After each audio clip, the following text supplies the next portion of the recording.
Sí, gracias. Buenas noches. Vamos a ver un tema muy controversial que, am, pues, algunos lo van a aceptar, algunos no. La Biblia tiene muchas cosas controversiales. Por ejemplo, el arrebatamiento. Hay personas que no creen en el arrebatamiento. Creen muchas cosas cristianas, pero no. Otras dicen, es que la iglesia no va a pasar por el arrebatamiento. Otros dicen, no, la iglesia va a llegar a la gran tribulación. Entonces, han pasado siglos donde hay diversas interpretaciones y esta es una de ellas, ¿no? Que es muy controversial. El tema es, ¿puede ser poseído un cristiano? ¿Qué dice usted? Bueno, vamos a tratar de explicar con la ayuda del Espíritu Santo de Dios. La respuesta es no, definitivamente y rotundamente no. Un cristiano no puede ser poseído como se maneja normalmente. Es que está poseído. Bueno, poseído significa posesión, significa pertenencia, ser dueño de, ¿sí? Y Jesucristo siempre va a ser el dueño de todo cristiano, no el diablo. ¿Sí? ¿Me entienden?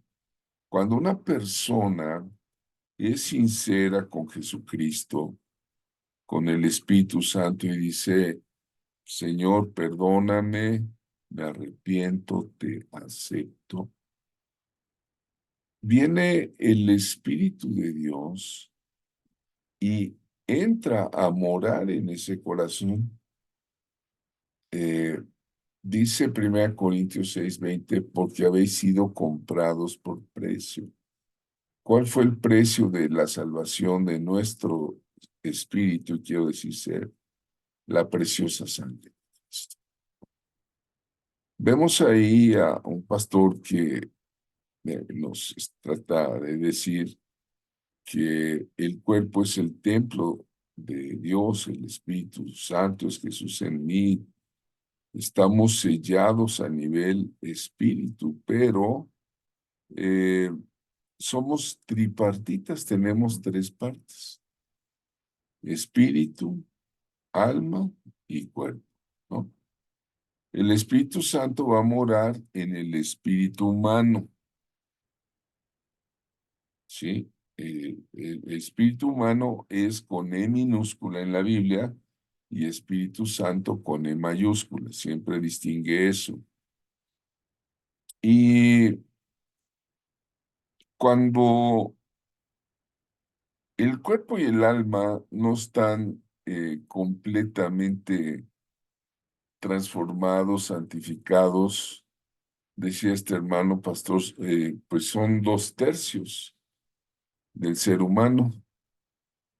Y tuvo la observación de que cuando el cuerpo y el alma no están completamente libres, santificados, es 2/3 igual a 0,666. Qué curioso dato, ¿no? Me llama mucho la atención. Eh, en el Nuevo Testamento, la palabra no era posesión.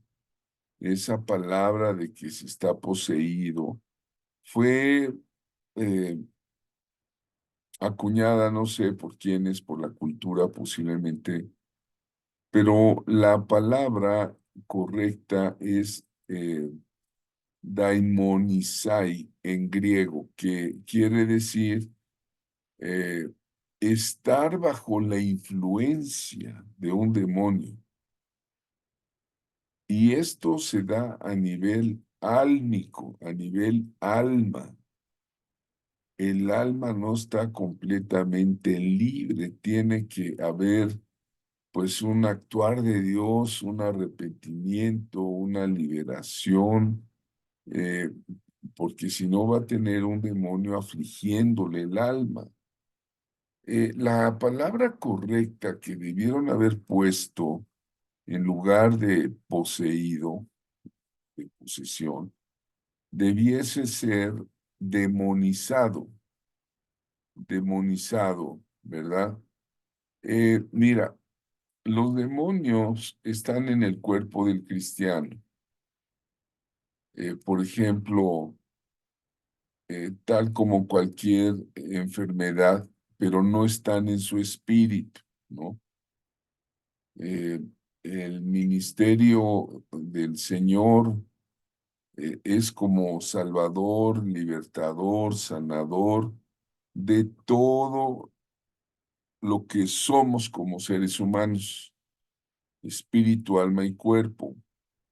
En Primera de Tesalonicenses 5:3, yo que tú subrayaba ese versículo, es muy importante, porque dice, y el mismo Dios de paz os santifique por completo. El apóstol Pablo está diciendo que debemos andar en el camino de la santidad por completo. Y dice, todo vuestro ser, espíritu, alma y cuerpo, sea guardado irreprensible para la venida de nuestro Señor Jesucristo. Entonces, eh, por ejemplo, yo conozco cristianos que todavía fuman y Dios no diseñó nuestros pulmones para llenarlos de humo. Conozco cristianos que reciben al Señor y todavía andan de coquetos ahí con otra mujer o mujeres con otro hombre y están en un pecado, ¿verdad? O toman, ¿no? Cuando la palabra dice no os embriaguéis con vino, en lo cual hay disolución, ¿no?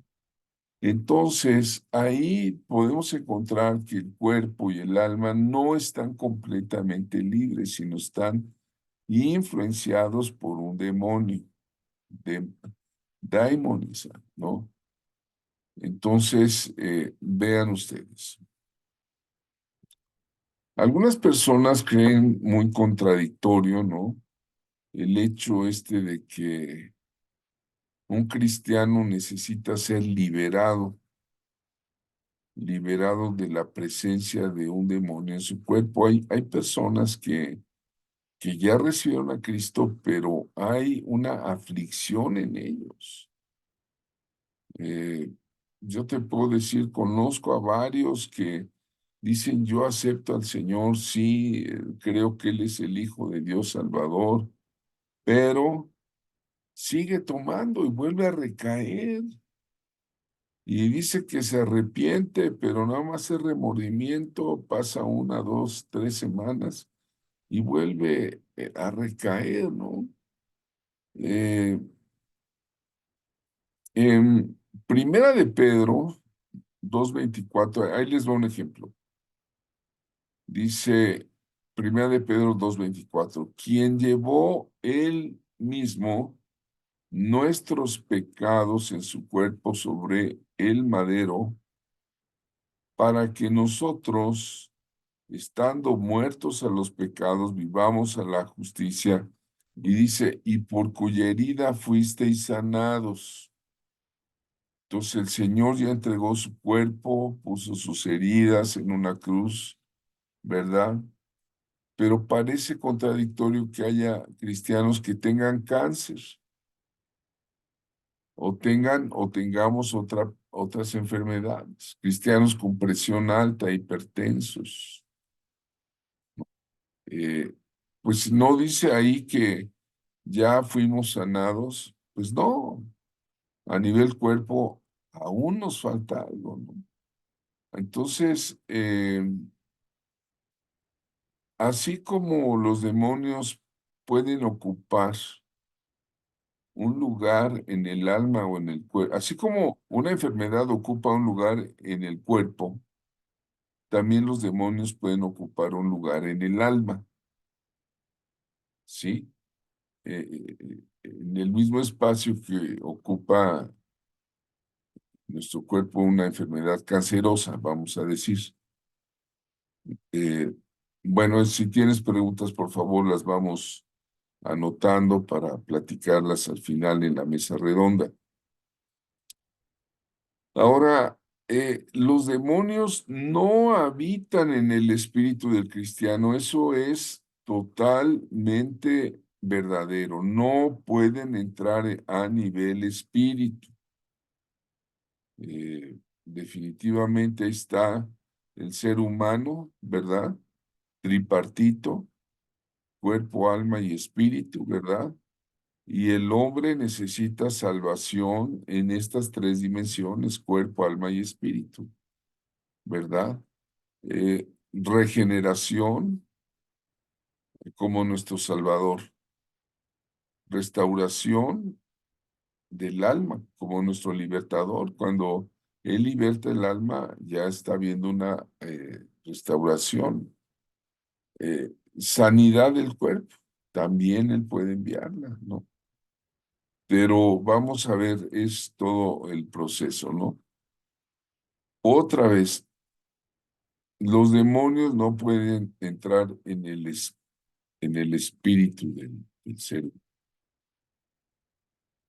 Eh, Sin embargo, a nivel del alma del creyente, si esta sí puede estar influenciada por demonios.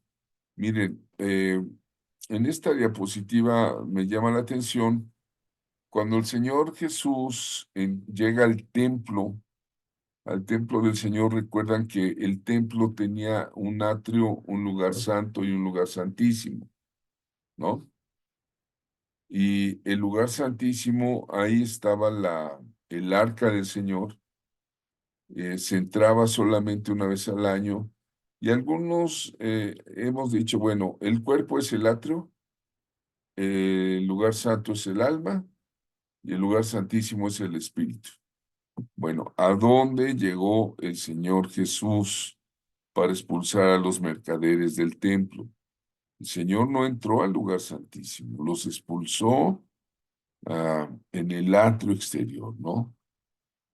Vean ustedes, ahí es donde el Señor fue a hacer limpieza porque los mercaderes en el atrio exterior estaban ahí haciendo de las suyas en complicidad con los sacerdotes. Ahora sí que les daban una tajada de economía a los sacerdotes permitían que hubiera esa tertulia, esa venta, ese cambio. Y el Señor Jesús tomó un atado de cuerdas y volcó las mesas y les dijo, han hecho la casa de mi padre, que es una casa de oración, la han hecho un mercado, ¿no? Eh, entonces vean ustedes, también así como el templo tiene sus partes, también el ser humano es templo del Espíritu Santo y el Espíritu Santo va a morar vamos a decir, en el Espíritu, que sería el lugar santísimo del hombre, ¿no? El espíritu, cuando alguien muere, el espíritu vuelve a Dios, que lo dio, ¿sí? No sé, hay un pasaje que no lo tengo escrito aquí en el libro de momento, pero el apóstol Pablo a los Corintios eh, le entrega a Satanás a una persona que estaba en un pecado flagrante, ¿verdad? Estaba en relaciones con la mujer de su padre. Y dice, el tal sea entregado a Satanás. Y luego dice, adelante, para que el espíritu sea salvo. Entonces, eh, ¿qué es lo que entrega a Satanás? Pues seguramente el alma y el cuerpo de ese hombre, ¿no? Eh, bueno, Jesús, mi Señor, es el Salvador del espíritu del hombre, ¿no? En él hay poder de justificación, de regeneración y de santificación. Esto es bien importante, gracias a Dios, porque en la iglesia se enseña que estamos justificados. Justificados, pues, por la fe, tenemos paz para con Dios por medio de nuestro Señor Jesucristo, en Romanos 5, ¿no? La regeneración, ¿verdad? Nos es necesario nacer de nuevo y regenerarnos, ¿no? El hombre que era alcohólico y está verdaderamente arrepentido ante Dios, deja de tomar, ¿sí? Y santificación, ya estamos llamados para vivir apartados para Dios. Cuando el hombre o la mujer ya no tienen otro objetivo más que servir y estar apartados, para él esto requiere santidad. Santidad es vivir apartado para Dios, ¿no? Entonces, al nacer de nuevo por medio del Espíritu Santo, el cristiano recibe regeneración de su espíritu, pero muchas veces permanecen en su cuerpo desórdenes, enfermedades físicas, ¿no? Y ahí es donde entra Jesucristo, que es el libertador del alma también, porque a él le interesa regenerar completamente al hombre, espíritu, alma y cuerpo. A él le interesa sanar al ser humano completamente, ¿no? Eh, y por ejemplo, en Lucas 8:2 dice que algunas mujeres que habían sido sanadas de espíritus malos y de enfermedades.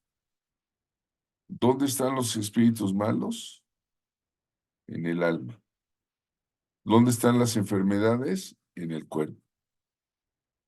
Incluso dice María, que se llamaba Magdalena, de la que habían salido 7 demonios. Vean ustedes, 7. No me pregunte usted el género, porque no dice ahí qué género de demonios. Según la tradición había sido prostituta, pero eso es algo de la tradición. Lo único que sabemos es que era de un pueblo que se llamaba Magdala y que fue una ferviente seguidora de Jesucristo hasta el final. Una mujer que estaba endemoniada, tenía 7 demonios, y ella estuvo en la cruz, ahí donde estuvo el Señor, y fue al sepulcro y lo vio resucitado, ¿no? Y entonces ahí vemos la esperanza, es un ejemplo de esperanza para todo cristiano, ¿no? Ahora, vamos a ver el caso respondiendo a la pregunta, ¿puede eh, un cristiano ser endemoniado? Pues ya vimos la salvación de María Magdalena. Estaba endemoniada, quedó libre. Ahora, Pedro, vamos a ver el caso del apóstol Pedro. Pedro es un discípulo amado del Señor, es un pescador que lo siguió varios años, fue un hombre que fue enviado junto con los 12, luego con los 70 a expulsar demonios, a sanar enfermos, a predicar el evangelio. Y una reunión, digamos, muy privada que tuvo Jesús con sus discípulos, les pregunta: ¿quién dicen los hombres que soy yo? Entonces los discípulos le dicen: bueno, pues unos dicen que eres Juan el Bautista, y el Bautista ya había muerto. Otros dicen que, o algún profeta, ¿no? Bueno, pero está bien. Pero ustedes, ¿quiénes dicen que soy? Y entonces Pedro le dice: tú eres el Cristo, tú eres el Mesías, el Hijo del Dios viviente. Así claramente, eh, ahí Pedro le está dando una declaración de fe enorme. Le dice: tú eres el Cristo, yo creo en ti, tú eres el Hijo del Dios viviente, ¿no? Tanto así que el Señor ahí en Mateo 16, 17 le dice: bienaventurado eres, Simón, hijo de Jonás, porque no te lo reveló carne ni sangre, sino mi Padre que está en los cielos. Ve de dónde viene la revelación. Bueno, hasta ahí vamos bien en el versículo 17. Pero pásate 3 versículos adelante de este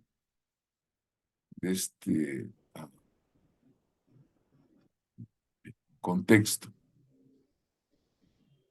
Dice en Mateo 16:22 que cuando el Señor les dice que era necesario morir por los pecados de la humanidad, entonces Pedro, tomándolo aparte, comenzó a reconvenirle diciendo: Señor, ten compasión de ti. Y le dice: en ninguna manera esto te acontezca. Y la respuesta del Señor Jesús en Mateo 16:23 está muy clara.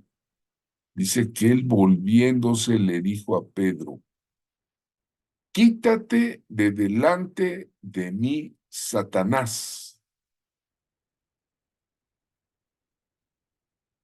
Lo mismo que le dijo a Satanás en el monte de la tentación: quítate de delante de mí, Satanás. Lo mismo se lo dijo a su discípulo Pedro.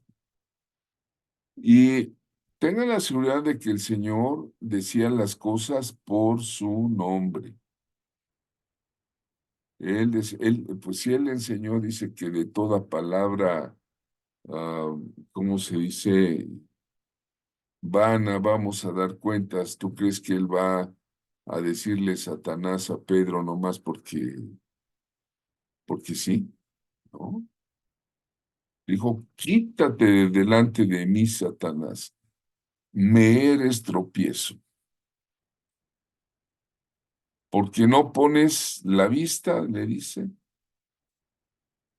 no pones la mira en las cosas de Dios, sino en la de los hombres. Quítate de delante de mí, Satanás, le dice a Pedro. Ahora, ¿Pedro era cristiano? ¿Qué dice usted? ¿Era cristiano? Seguro que sí. Fue discípulo. Le acaba de hacer la declaración de fe: tú eres el Cristo, el Hijo del Dios viviente. Entonces era cristiano. Estaba convertido, sí, dejó a todos, para seguir al Señor. ¿Y qué pasa, no? Con esto podemos ver que Satanás siempre va a intentar que pongamos a Dios de un lado. Quería desviar a Jesucristo de su misión, ¿no? Y Jesús reprendió a Pedro por esta actitud, ¿no? ¿Era cristiano Pedro? Sí. Tuvo que ser libre, ¿no? Después de eso. Otro caso, vamos a ver otro caso. ¿Puede un cristiano ser poseído? Bueno, ya vimos que a nivel espíritu no, pero vamos a ver en el Evangelio de Juan 12, del 1 al 6. No sé si alguien quiere poner su manita y ayudarme con la lectura.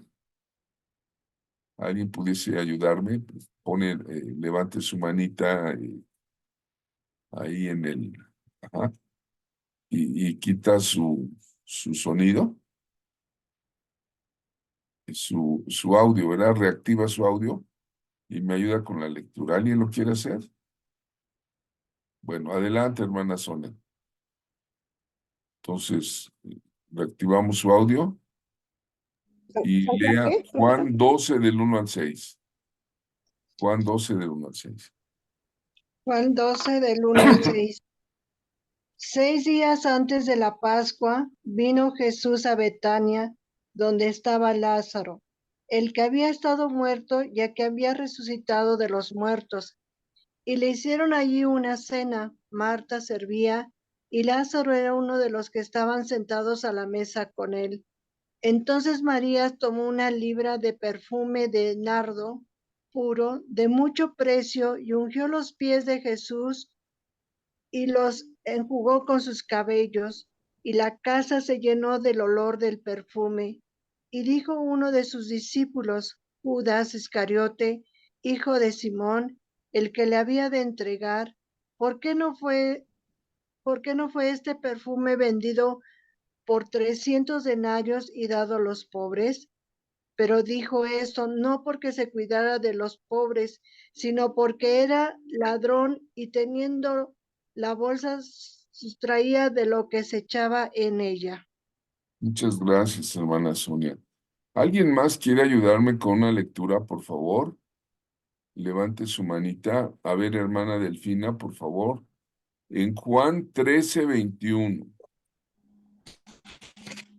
13:21. Solo es al un, 29, 21 al bien, 29. dice la palabra de Dios. Habiendo dicho habiendo dicho Jesús esto, se conmovió en espíritu y declaró y dijo, de cierto os digo, que uno de vosotros me va a entregar. Entonces los discípulos se miraban unos a otros, dudando de quién hablaba. Y uno de sus discípulos, el cual Jesús amaba, estaba recostado al lado de Jesús.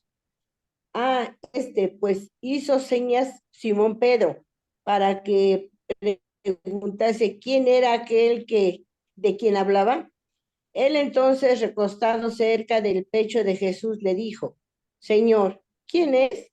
Respondió Jesús, a quien yo diere el pan mojado, aquel es. Y mojando el pan, lo dio a Judas Iscariote, hijo de Simón. Después del bocado, Satanás entró en él. Entonces Jesús le dijo, lo que vas a hacer, hazlo más pronto. Pero ninguno de los que estaban en la mesa entendió por qué le dijo esto. Porque algunos pensaban, puesto que Judas tenía la bolsa, que Jesús le decía, compra lo que necesitamos para la fiesta, o que diese algo a los pobres. Hasta ahí, profesor. Hasta ahí, Cuando gracias. él pues Gracias. hubo tomado el bocado, luego salió y ya era de noche. Gracias, gracias. Bueno, muy bien, era de noche cuando salió.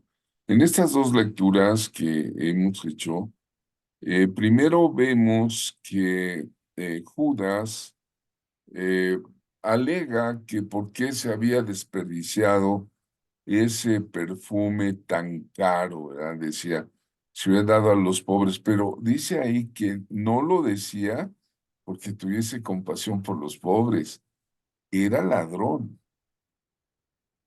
Eh, Él era discípulo, sí, había hecho milagros, sí, había ido con la misión de los 70, sí, pero ya él estaba abriendo las puertas a Satanás desde allí, ¿verdad?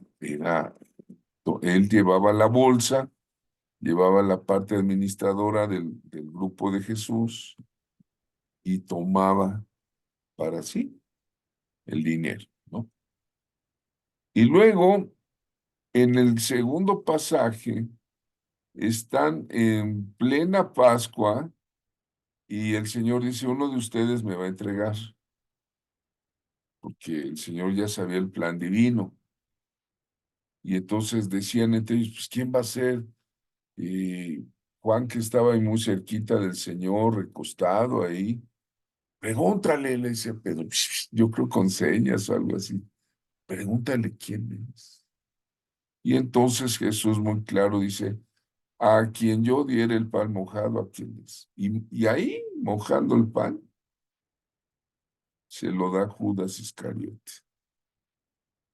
Y cuando ese hombre come el pan mojado, por eso la celebración de la Pascua tiene mucho, mucho profetismo, ¿no? Satanás entró en Judas. Todavía Jesús, que conoce el plan divino, le dice, pues, lo que vas a hacer, hazlo pronto. Los demás no entendieron, él salió de noche, era yo creo ya también de noche espiritual.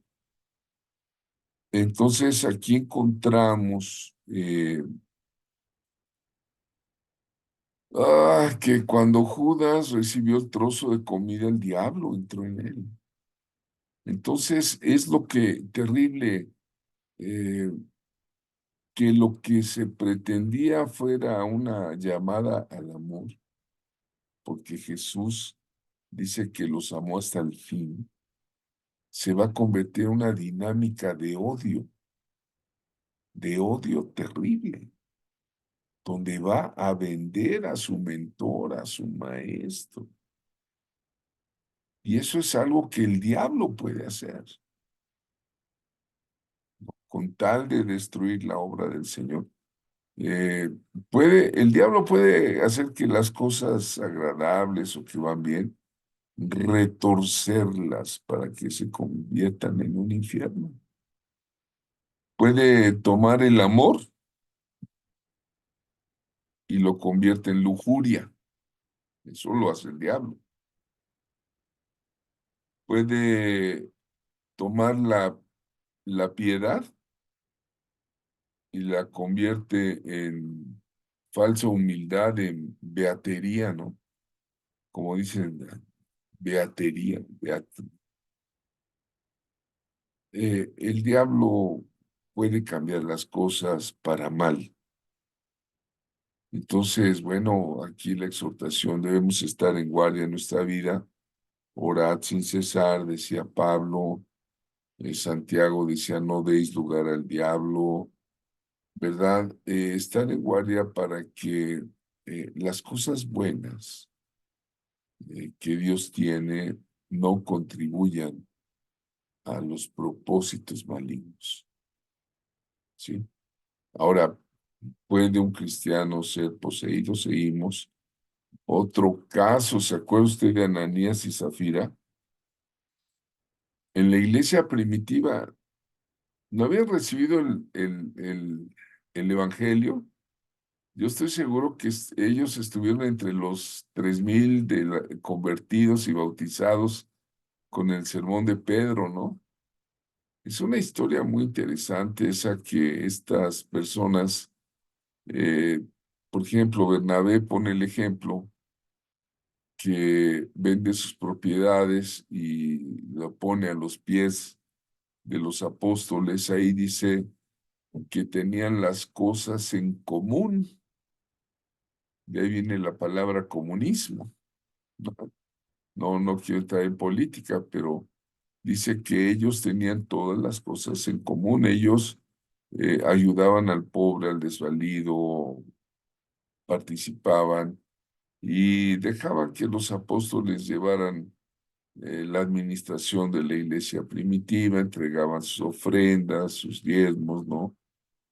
Pero un matrimonio que tenía una propiedad dijo, vamos a quedar bien, vamos a decir que la vendimos en tal precio, pero vamos a darle un moche. Y se quedaron con el moche, ¿no? Como decimos aquí en México, ¿verdad? Le dieron un recorte al precio original y vienen con Pedro y le dicen, oye, pues aquí está lo que vendimos de nuestra propiedad, este es el... Y le dice Pedro, es el precio correcto, el total que estás entregando. Y dice Ananías, sí. Y Pedro tenía pues un discernimiento. El Padre le revelaba las cosas, le dice, ¿por qué has mentido al Espíritu Santo? ¿Y qué pasó con esa persona que mentía al Espíritu Santo? ¿A qué unción se murió? ¿Qué unción tenía Pedro ahí? Cayó como muerto, yo creo, del temor terrible. Dice, no le has mentido, no me mientes a mí, le estás mintiendo a Dios. Y ya que se lo llevan los jóvenes y que lo sacan. Esta historia usted la conoce, está en el libro de Hechos. Y llega la mujer y Pedro le vuelve a hacer la pregunta, oye, este era el precio convenido. Y dice ella, sí, se fue. Le dice, ¿por qué mienten al Espíritu Santo? No era suya la propiedad, se hubieran quedado con ella. Y si la vendieron, pues se hubieran quedado con todo. ¿Para qué vienen a decirme con engaños, esto es lo que, para quedar bien, ocupar un lugar, que querían una posición. Entonces, vean ustedes, los demonios pueden obrar a nivel alma para que el cristiano no tenga un control sobre sus decisiones y pensamientos. Como ese joven que está ahí afligido, deprimido, en el alma, ya hemos dicho, están las funciones de la mente, las emociones, eh, el corazón, la mente, es el campo de batalla muchas veces. Y por eso la palabra griega que tradujeron en la Biblia como poseído, el término correcto es daimonizomai, o sea, demonizado, influido por los demonios, no poseído. Un cristiano no puede ser poseído a nivel espíritu, pero a nivel alma sí puede ser influenciado, ¿verdad? Entonces, muchas autoridades en el idioma griego, entre ellos el maestro Derek Prince, dicen que no es una traducción precisa, que se debería haber traducido daimonizomai, tener demonios o en el peor de los casos endemoniado, pero no poseído. Entonces, muchas equivocaciones resultan del término poseído. Poseído el no creyente, el que no tiene a Cristo como Señor y Salvador, ese sí puede ser poseído a nivel espíritu. Sí, en este sentido, un cristiano nunca pudiese ser poseído, es decir, propiedad de los demonios, no, porque el cristiano es propiedad de Jesucristo, propiedad del Espíritu Santo, ¿no?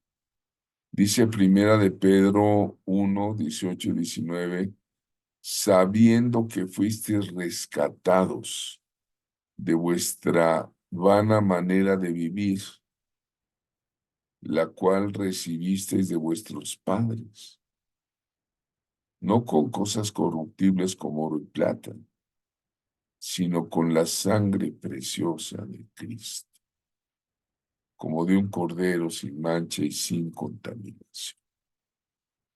¿Sí? Entonces vean ustedes aquí, espero haber aclarado si un cristiano puede ser poseído o no, y vamos a suspender para tener unos minutos de diálogo entre el grupo, por favor. ¿Cómo entran los demonios? Mira, La gran pregunta es cómo entran si ya vimos que todo nuestro ser, espíritu, alma y cuerpo es parte del ser tripartita del hombre, cómo entran, ¿no? Miren, los demonios son personalidades perversas, ya vimos que son malignos y son seres espirituales, son enemigos de Dios y son enemigos de la humanidad, del hombre. ¿Por qué? Otra vez, el hombre fue hecho a imagen y semejanza de Dios. Entonces, las personas se hayan expuestos o nos hayamos expuestos a los demonios y a sus actividades diabólicas si nosotros lo permitimos. Los objetivos de los demonios son tentar a los seres humanos. Aquí hay una actividad que se llama tentación. Engañar, acusar, primero te hacen caer y luego te acusan, ¿verdad? La culpabilidad ante Dios. Condenar, oprimir a la gente, ensuciar, resistir, oponerse, controlar, robar, afligir, matar, destruir, ¿no? Ese es su esencia, su quehacer, son malos. Y los demonios entran por algo que vamos a llamar puertas abiertas. Debe de haber algo que les dé autoridad legal, derecho para poderse meter en el alma, en la mente, en la familia, algo así, ¿no? Si reciben una oportunidad, ¿verdad? Deben hallar alguna abertura. Una serpiente se puede meter por un hoyito, por pequeño que sea, la serpiente nada más con que entre la cabecita, es elástica y se mete, ¿no? En otras palabras, no se coge un demonio nomás por andar en la calle o toparse accidentalmente con uno que ande buscando casa. Si tú estás en Cristo, estás con Dios, al contrario, te corren, te huyen. Ellos dicen, con esa persona no, con esa señora no. A ver, y aunque vamos a mandarle uno más poderoso, a veces resiste. Pues someteos pues a Dios, resistid al diablo y huirá de vosotros, ¿no? Por ejemplo, si alguien está jugando la ouija como esas personas, pues el simple hecho incluso de estar presentes, no tocando la tabla, nada más estar ahí de curiosos, puede haber una abertura, ¿no? ¿Por qué? Porque ya es un contacto con el ocultismo, ¿no? La organización del reino de Satanás, principados, potestades, le capacita para meterse con medio mundo, pero si uno se lo permite, por eso odian a Jesucristo, por eso odian a los cristianos, porque no pueden contra el Señor Jesucristo, ni nunca podrán. El Señor los va a juzgar, los va a mandar para siempre al infierno, ¿no? Pero si alguien le está eh, dando lugar al diablo, pues el diablo lo va a aprovechar, ¿no? En toda la tierra, yo pienso que no hay una persona que no puede estar al acecho de Satanás, sea de cualquier continente, de cualquier ciudad. Por el simple hecho de ser humano, el enemigo va a tratar de hacerlo caer en problemas de pecado, ¿no? Entonces, ¿cómo logra entrar? ¿Cómo logra entrar? La palabra es, ¿cómo logra entrar? Por el pecado. Cuando la persona peca flagrante delante de Dios, es la puerta. Uno mismo puede abrir la puerta. Ahora, algunos han clasificado, hay pecados de omisión, cuando Dios te dice que no hagas algo y lo haces, o pecados de comisión, ¿verdad? Cuando Dios te dice no lo hagas y lo haces, o pecados que Dios te dice, Dios, haz esto que es lo correcto y lo omites de hacer, lo dejas de hacer. Recuerden que Jesús creo que fue muy claro cuando dijo, el ladrón no viene sino para hurtar, matar y destruir. Yo he venido para que tengan vida y para que la tengan en abundancia, ¿no? Las doctrinas de demonios están muy claras. La Biblia habla de que en 1 de Timoteo 4:1 el Espíritu dice claramente que en los postreros tiempos, ¿cuándo fue escrito esto? Hace 2000 años. El apóstol Pablo le escribe al pastor Timoteo, Timoteo 4:1. Pero el Espíritu dice claramente en los postreros tiempos, algunos apostatarán de la fe. Es la apostasía. Ahorita en el siglo XXI ya estamos en el tiempo de la apostasía, no se equivoque usted. Algunos apostatarán de la fe y dice, escuchando a espíritus engañadores y a doctrinas de demonios. Aquí la Biblia dice dos cosas. Ya sabemos que son espíritus engañadores, pero algo, doctrinas de demonios, ¿no? En Hebreos 13:9 dice, no se dejen llevar por doctrinas diversas y extrañas, ¿no? Vean ustedes, por ejemplo, aquí está siglo XXI es una iglesia, pues, es una iglesia, y este es el primer pastor transgénero, ¿verdad?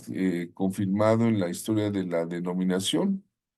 Ya hay pastores transgénero en los metodistas, en los bautistas. Entonces, este hombre se hizo como mujer, se inyectó transgénero, trans, se operó, se puso senos, castró y se llama Laura Bethany Bullicher. Incluso allá atrás está el LGTBQ Inclusion. ¿Qué es esto? Apostasía. Apostatarán de la fe, ¿no? Muchos conservadores teológicos dicen, no, no, o sea, eh, ser pastor transgénero es incompatible con el cristianismo. Si no puede ser, o sea, ¿qué le vas a decir en la clase de escuela dominical a los niños? ¿Qué les vas a decir? No, pues es que la pastora, ¿no? ¿Qué les vas a decir? Entonces, vean ustedes, esto está sucediendo ya en muchas naciones, o sea, en la iglesia y con la Biblia, Queen James. Acabamos de ver, hablando de Biblias, bueno, el candidato, ¿será bueno o será malo? Ahorita está controversial en las elecciones de Estados Unidos. El señor Donald Trump está vendiendo una Biblia a $600, ¿no? Además tiene los códigos de Norteamérica y está haciendo bueno, unos dicen, no, pues está bien, pero entrevistan a tres pastores y dicen, bueno, está la Biblia, pero pues es nada más politiquería, porque pues su comportamiento de él no es el de precisamente de un cristiano, ¿no? Entonces, vamos a ver lo que tenemos nosotros que hacer cuando la pregunta que decía la hermana Ale, ¿qué podemos hacer si sospechamos o para discernir? Bueno, pues aplicar los 4 recursos que tenemos como creyentes. Los recursos del creyente en el conflicto en contra de los demonios son la oración. Estar orando al Señor, ¿verdad? 2, si el Señor nos pide un ayuno, el ayuno no es abstenerse de comer, eso muchas veces es dieta, ¿no? Abstenerse de algo, bueno, es sujetar al cuerpo, pero dedicarle un tiempo de ayuno especial al Señor. Yo a veces digo, ¿por qué no ayunamos del Facebook y del FaceTime o esas, ¿no? O de Netflix, ¿no? La oración, el ayuno, la disciplina personal, ¿no? Cumplir con los deberes, si tenemos llamamientos, si no, el servicio.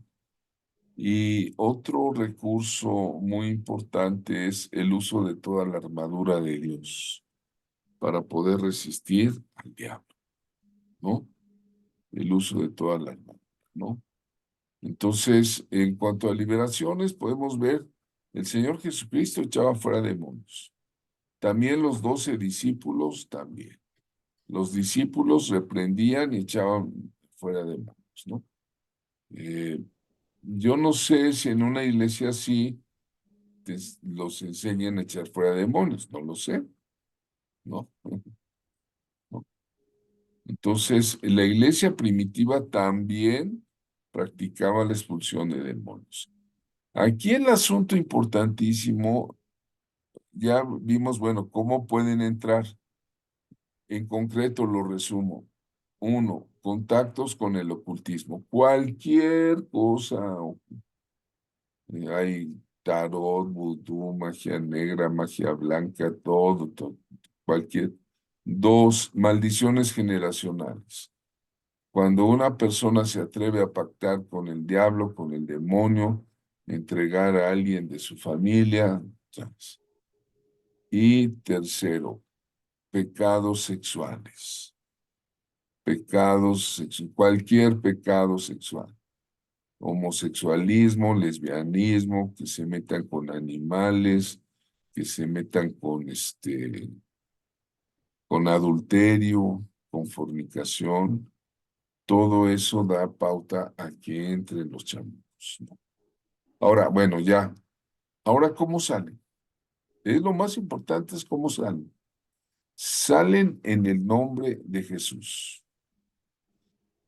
Hay gente que he visto que cuando están en liberación, mira, como ese, le ponen un crucifijo en la cabeza, le ponen la Biblia en la cabeza, la bañan en aceite, están todos gritando al mismo tiempo, fuera en el nombre de Jesús, fuera en el nombre de Jesús. Te quemas, te quemas, te quemas. Ahí viene el ángel, el ángel, el ángel, te pica la espada, te pica la espada. Y te pico y te quemo con el fuego de Dios, te quemo con el fuego de Dios. Y todas esas fórmulas, los demonios nada más se ríen o actúan, pero la única forma en cómo salen es en el nombre de Jesús. Marcos 16:17, en el nombre, quiere decir usar el bendito nombre de Jesús, y al usar el nombre del Señor es la representación de Él, ¿verdad? La autoridad que Él da, ¿verdad? No nos dijo que lo hiciéramos de otra manera, no nos dijo, te pico con la espada del ángel de Jehová, eh, te pego con la Biblia en la cabeza, te echo aceite para que te queme. No, no, te echo agua bendita traída de la Virgen de Lourdes. No, no, no. Solamente salen, amados, en el nombre de Jesús, ¿sí? Entonces, la liberación siempre es en el nombre de Jesucristo. En Lucas 10:17 volvieron los 70 con gozo diciendo, Señor, aún los demonios se nos sujetan en tu nombre, se nos sujetan en tu nombre. No cabe duda que el Señor Jesús prosiguió advirtiendo a sus discípulos contra el orgullo y que se pasen de confiados. Cuidado, les dijo, ¿saben qué? Gócense de que sus nombres están escritos en el cielo. No se gocen de que salen. Hay algo más, ¿verdad? En mi nombre echarán fuera demonios, Marcos 16:17, Marcos 9:39. Había un hombre que echaba fuera demonios en el nombre de Jesús. Los discípulos vienen y le dicen, ¿se lo prohibimos, Señor? Y les dice, no, no se lo prohíban, porque ninguno hay que haga milagro en mi nombre que luego pueda decir mal de mí, ¿no? Y ya saben, el reino de Dios no consiste en palabras, sino en poder. Pues buenas noches. Esta noche terminamos esta clase y les agradezco su atención, ¿verdad? ¿Cómo entran? Pero lo más importante es cómo salen. En el nombre de Jesús. Dios les bendiga, buenas noches y hasta pronto. El jueves. Maranata. Buenas noches. Bendiciones. Bendiciones. Shalom. Maranata, Shaddai. Y esa hermana no le da vergüenza decir lo que dice. Nos vemos el jueves a las 8, por favor. Gracias. Dios les bendice, hermanos amados. La paz de Cristo esté con todos ustedes. Amén, amén. Su Shalom, shalom. familia. Amén.